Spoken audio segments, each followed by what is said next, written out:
Okay, let's get your questions answered.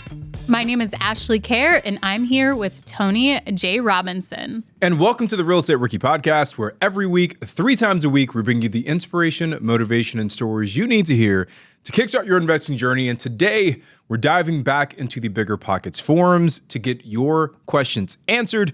And we're also doing it live in person here in Southern California. So I dragged Ashley halfway across the country to come answer your questions. All the way across the country, not halfway across all the way, country. that's true. So a couple of things we're going to talk about today, guys. We're going to talk about what to do when you feel stuck and you don't know the best strategy to continue when you feel that you kind of tried them all. We're going to talk about the tools and technology to use to hide your personal information as a landlord from tenants. A little bit of anonymity can be a good thing. And then we'll also talk about how important it is to study pricing in your short-term rental market and what you can do to maximize revenue and your nightly rates. So with that, let's get into today's questions. Yeah, so I'm excited to do an in-person rookie reply. So I went ahead and I picked out the first question, and this one is from the BiggerPockets forums, okay? If you're not already, make sure you go to BiggerPockets.com, get active into the forums, connect with other investors, answer questions, or submit a question to have it answered. So this question is, my fiance and I will be wrapping up our second year of investing part-time in a couple months, and it seems to be getting less clear on where to head. Maybe you guys can help. In the past 2 years, we have completed over a dozen flips. We are holding 20 rental units, self-managed, and 2 self-managed Airbnbs. First of all, awesome to get all that in 2 years. 2 years. Yes, we tried everything, and yes, I know now that wasn't the best play, haha. We are both 28 years old with 0 experience prior to getting involved. She works for the business now, and I work in blue-collar trades.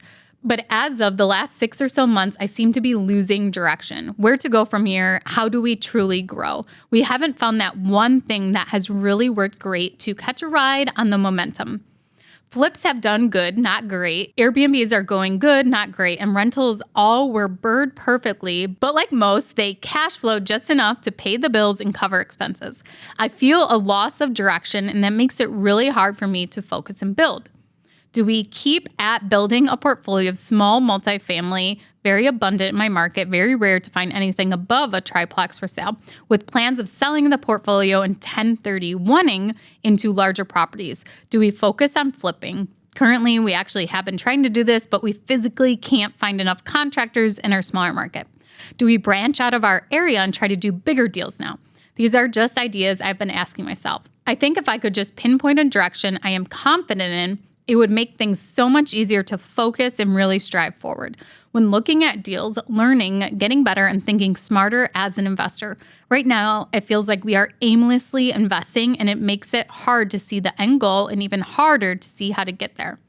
I know there's a lot of details missing to actually give an accurate answer, but would love to hear some of your advice and or experience anyone has. Thank you. First off, congratulations. Yeah, that's so much to accomplish in 2 years, 20 rental properties, 2 Airbnbs, and a dozen flips. And what a situation to be in as to you have all these different opportunities, you have experience in these things. Which direction do we take this? I think for me, it always comes down, the first question is, well, what are your actual goals? Mm-hmm.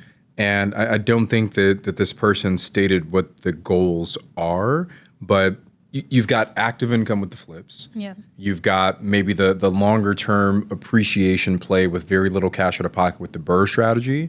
And then you've got kind of the juicier cash flow with the Airbnb strategy. So I think for you guys, the first question is, why are you doing this?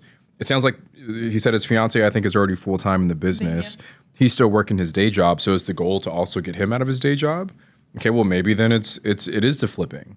And maybe if it's not in your backyard, we just interviewed Dominique, and she was, RVing across the country, and she had, I think, 12 flips at the time going on in New Orleans. So it is possible to do it, especially if you've done it remotely. But I feel like that's the first question we have to answer is, what is your actual goal in doing all of this? Yeah, and then we got to kind of look at the returns that are happening. So we said the long-term rentals, the BRRRRs, they're not cash flowing a lot. But what's the equity that's in there? If you pulled all your money back out, is there a lot of equity to actually go and do a 1031 exchange? So I'd like to see that piece of it, because the stack method is a very valuable tool of getting these rentals doing a 1031 exchange into something bigger that cash flows more, and then just continuously doing that. So I think that key piece we need to know is how much equity is actually in those rentals to do that. If you've already perfected the BRRRR method, and even if you're not getting a lot of cash flow on each deal, like BRRRRs are hard to do right now, like a 7-8% interest rate. And if you're doing that, maybe you just need to continue to focus on that strategy and just go from, 20 rentals to 200. Maybe that gets you to the volume that you need for it to actually make sense. So it seems like there's a lot of good options here that are at play. But I think the one thing that I would call out is that maybe part of the reason that none of these have really like struck, the way that you want them to is because you have your attention divided in so many different areas. Yeah. And are you flipping at like a C level, doing the Airbnb thing at a C level, doing your BRRRRs at a C level? And if you kind of removed some of those distractions, could you take that from a C average to a B average to an A plus average? That's a great concept. So think about the long-term rentals. I'm assuming, his wife is the property manager if she's running the business. I'm just going to say that's one role she has assumed, running their business.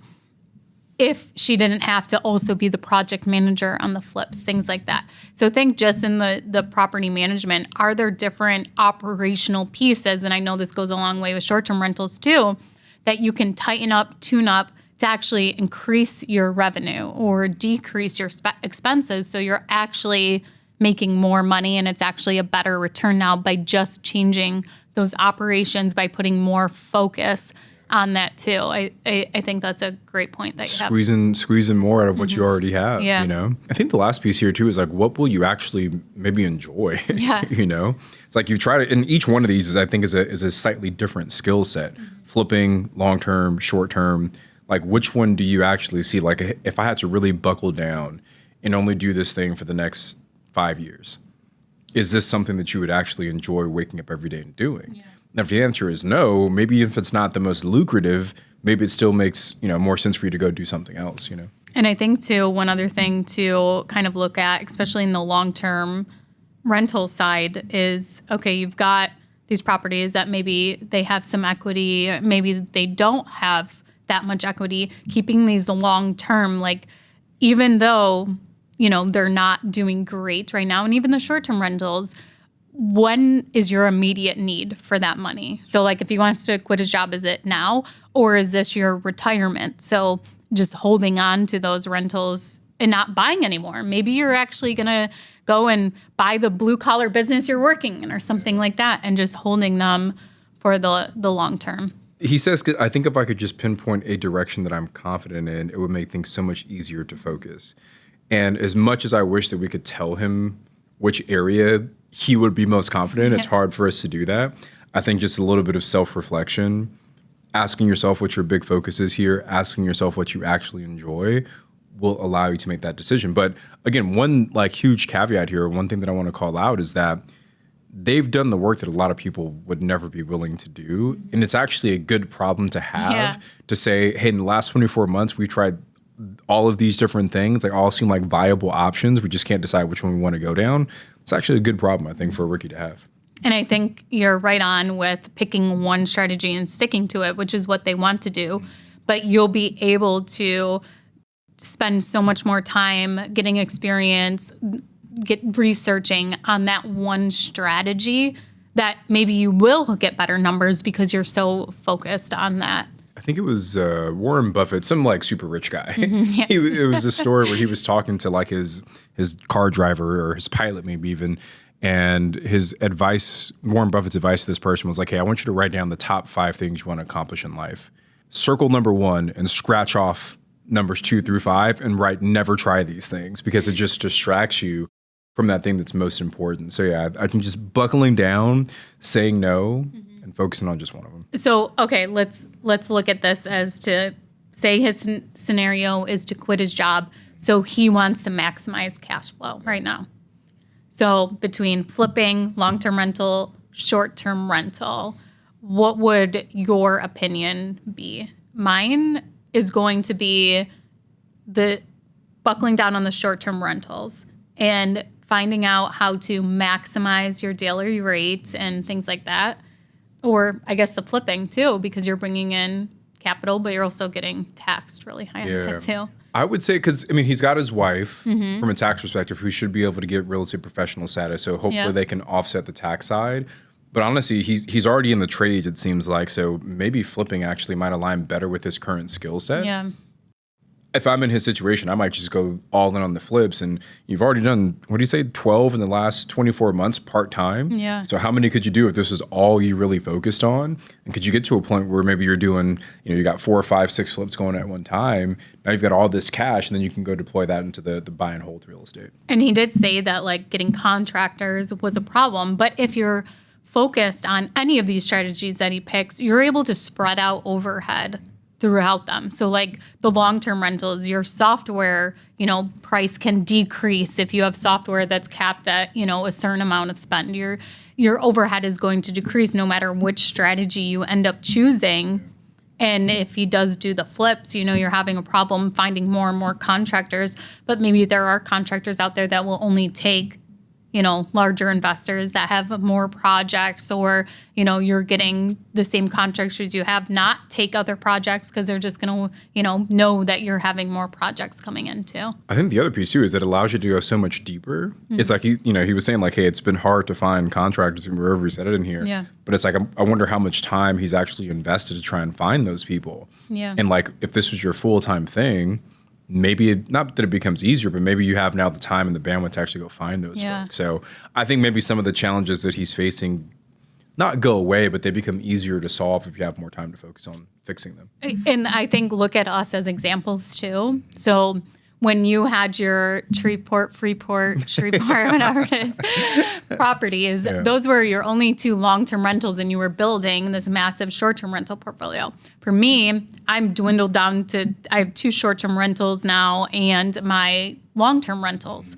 As in, my short-term rentals get no time, no attention. Like, you could probably come in and look at and be like, do these things, blah, blah, blah, like implement. And the same with if you had 2 long-term rentals that I could do that with. So like, just shows that, you can have these other side things, but they will not suffer, but not be as great as they can be without having your sole focus. Fantastic point. Yeah. Fantastic point. It's like having that favorite child.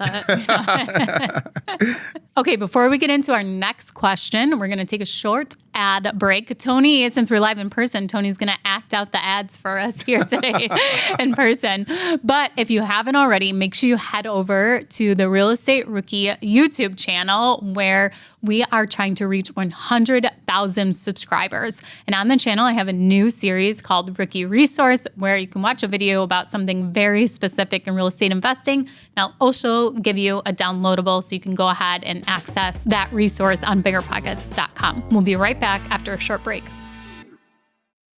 All right, guys, welcome back. So the next question we're jumping into is about returning security deposits. So let's read the question here. It says, is there a way to send security deposits back via certified mail where I don't have to show the tenant my return address? Rent Ready app does not have a feature to return security deposits, as far as I can tell. So, Ashley, you are our resident long-term rental queen here. What is your typical process for returning security deposits to tenants? Well, I just have to address something to the camera first for anyone watching on YouTube. Tony and I have our phones so we could see these questions that we pulled up. And I noticed on the screen that everyone can see the back of my phone. And I just wanted to explain my phone. Before I went on vacation, I dropped my phone in the airplane or the airport parking lot, and it has survived a 7-day cruise and another whole week. So it's still holding on strong before the whole back of it completely falls off. But it's like ripped off. You can see like the microchips inside of it. So do you just not use a case ever? Well, another thing that happened was the charging port broke, so I could only charge my phone if it was setting on something, and I just The case I had didn't work for that, so I just took the case off. I never got another one, and now I'm being punished. Living on the truth is, Ashley landed in LA last night and had one too many tequilas. And actually, I requested an 8 p.m. bedtime at Tony's house. Okay, so back to security deposits. Okay, so even though this question is very specific to security deposits, I wanted to talk about this more generally as to how to hide your identity or personal information from your tenants. So this was a really big thing for me. It was a long time. Like I always just thought, oh my God, if the tenant doesn't like me, they're going to come up to my house and yell at me or Has it whatever. ever happened? No, it's never happened. No. The first thing is I want to address some different softwares, resources, tools that you can use. So the first thing is in this situation, having a security deposit when you're mailing anything to your residents. You most of the time you want to put a return address on it, even if it's certified or not. Opening up a P.O. box. Pretty simple, not that expensive to have. Your tenants can also send rent checks there. You can get all of your bills sent there. To take it a step further is you can use a virtual mailbox where they are all these different locations where your mail is sent to a mailbox there. And then once they receive your mail, they'll actually scan in pictures of the envelopes for you. And you can go online, you'll log into your account, you'll see each envelope pop up. Then you can have them actually open your mail for you. And they'll open the mail and scan what's in the inside. So then you can take whatever needs to be filed, file it. You can have it forwarded to your house if it's like an actual rent check that you physically need. So it gets rid of a lot of clutter, but also gives you another address that you can use as a return address for like a security deposit. But some locations actually give you an address that is a physical address too, so that, if you need to use, and fill out any government paperwork, sometimes they require an actual physical address. And is the address local to, is yours in near Buffalo? Yeah, so you can pick where you actually want the location to be. So if you really want to get tricky with your tenants, you could live in New York and pick a P.O. box in Oklahoma and then just, view your mail online, I guess. But my location is pretty close to my house, 20-minute drive, I would say. But I never have to actually go there. They'll forward any mail I need to my house if I actually need anything from there. Yeah. I think the other piece here too, I love the virtual mailbox idea. We talked about this before and I still haven't implemented it. I'm not sure why. But I think one of the other things too, right? Because say you have a savvy tenant who knows how to look up public records. Yeah. Maybe they're like, well, hey, I know the address of where I live. Let me just look up the owner and see what that looks like. I was actually just talking to Amanda Hahn about this not too long ago, where there's a misconception around why people open up LLCs in states like Wyoming or Delaware. Right. There's no tax benefit to going to a place like Delaware or Wyoming. It's more so for anonymity. So that if someone looks up 123 Main Street and sees that it's owned by, Ashley's LLC, it doesn't necessarily give all the owner's information. Now, in states like California, you can look it up and you can see the registered agent and the owner and all this different information. But in some of those other states, you get more anonymity. So if you're really worried about that, then open up your LLC in a state where there's a little bit more anonymity, Delaware, Wyoming, some of those other places. But then also just know that if you get sued, the anonymity doesn't matter. You're still going to have to show up in court and represent yourself. So it doesn't protect you from a lawsuit, but it does protect you from just any Joe Schmo on the street being able to look up your information. Yeah, and then the next thing would be your phone number. If you want to disclose your phone number but still need a way to communicate with your residents, open a Google Voice. It's free to get a phone number. You can connect it to an app in your phone. You can have it on your computer. You can create your own voicemail greeting. So, it's not like, hey, what's up, my friends? Like you would have had back in the 90s. You play the music. And yeah. It's your girl, Ashley. Leave a message at the beep. So was that your actual voicemail? No, I don't remember. Probably. It's probably torquier than that. I'm currently reading my 53rd book of the month. Call me back when I can. But so setting up that Google Voice, and then you can see text, you can read the voice messages, and you can also assign it to someone else. So, hey, I'm going away. I'm going out of the country. We won't have cell service. Tony, I need you to take all my tenant calls. He just has to download the app, log into my Gmail account it's associated with. Now all the phones are going to his phone. We're actually looking at a new like phone software to replace Google Voice. It's called Open Phone. Have you heard of this one before? I haven't. So it's like Google Voice but on steroids. And one of the reasons that I like it is because it has better call routing like functionality. So like it can route the calls in a little bit more sophisticated way than Google Voice can. So I can make sure that it rings like my VAs first, and it rings Sarah, then it rings me, right? So we're not like all priority. Exactly. So Sarah has to take care of it before you do.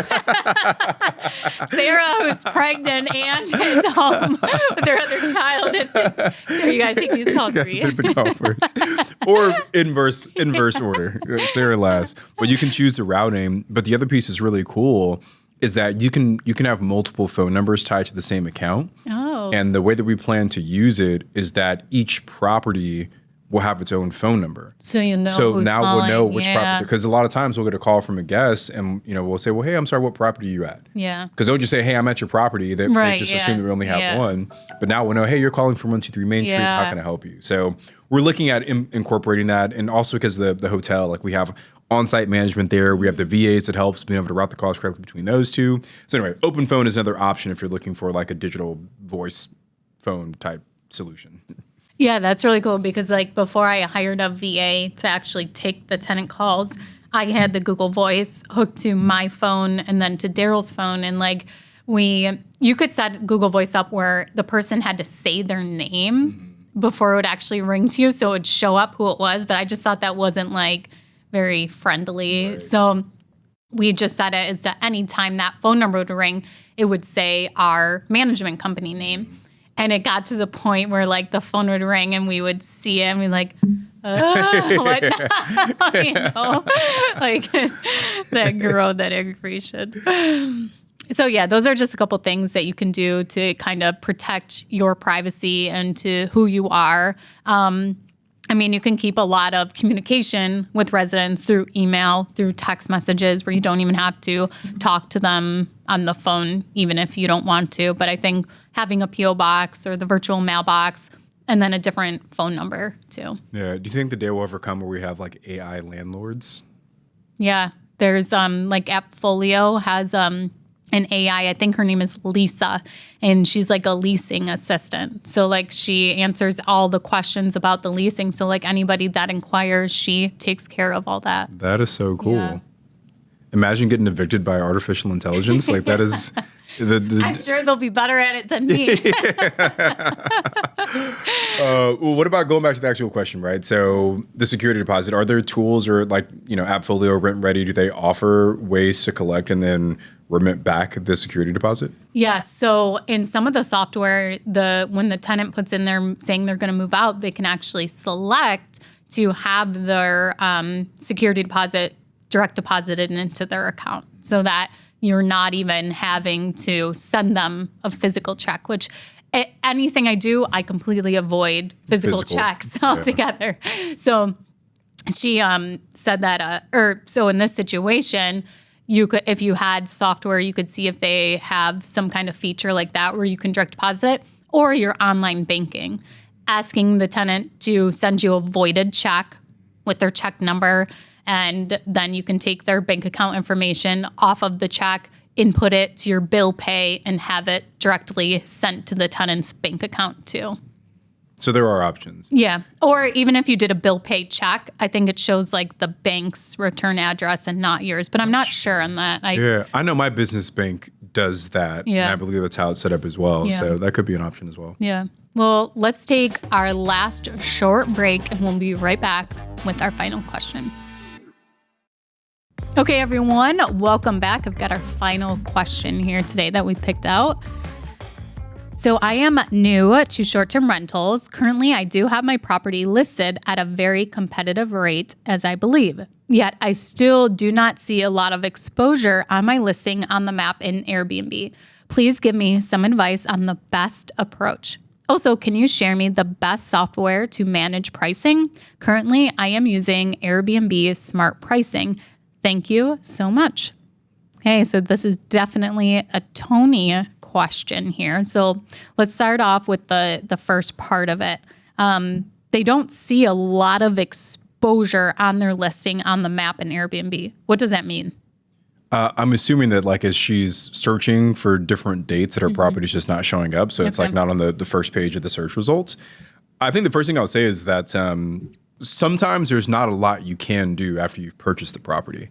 And I think the bigger focus, and this is really for the rookies who maybe haven't yet bought that first short-term rental, but the bigger focus has to be making sure you really nail your numbers down before you buy. Yeah.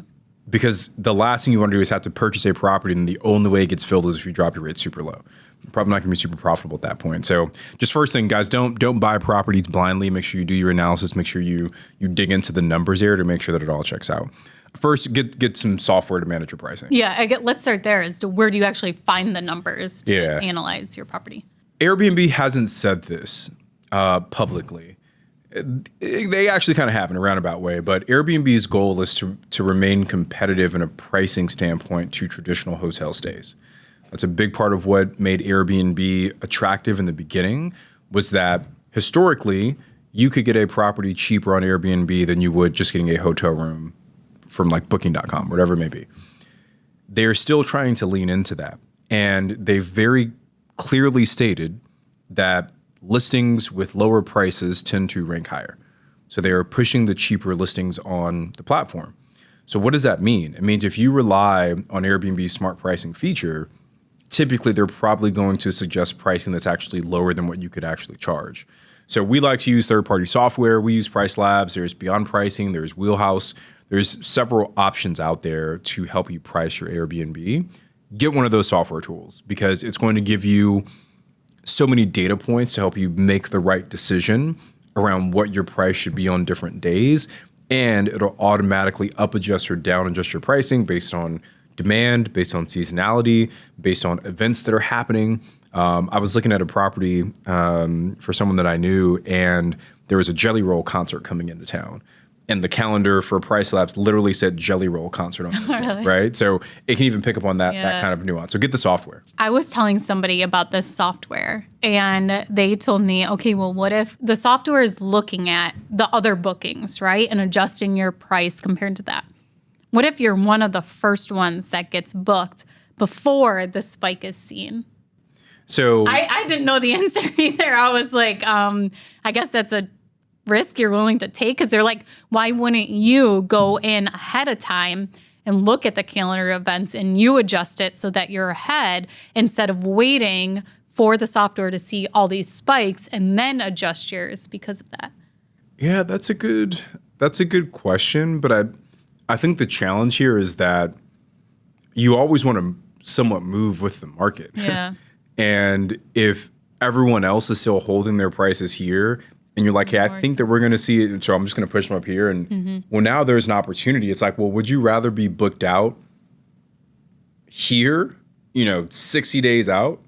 Or would you rather be booked out here because you have to drop because you started up here, then you got to drop your prices all the way down to here because it's a week out and you still haven't gotten booked. Yeah. So that's a big change that we've made in our portfolio, is that we're willing to take a slight discount on a longer time horizon to make sure that we have less holes in the calendar. Yeah. At PPCon, you mentioned to somebody when we were in one of the rookie networking events about a company that you could actually hire that would help oversee your pricing. 1,000%. What is that? So we just How is that different than the software? So we just hired a company. They're revenue managers at their title. They take over the pricing strategy for your Airbnb. Now they're still using Price Labs, but they just have a deeper knowledge of the tool and how it works.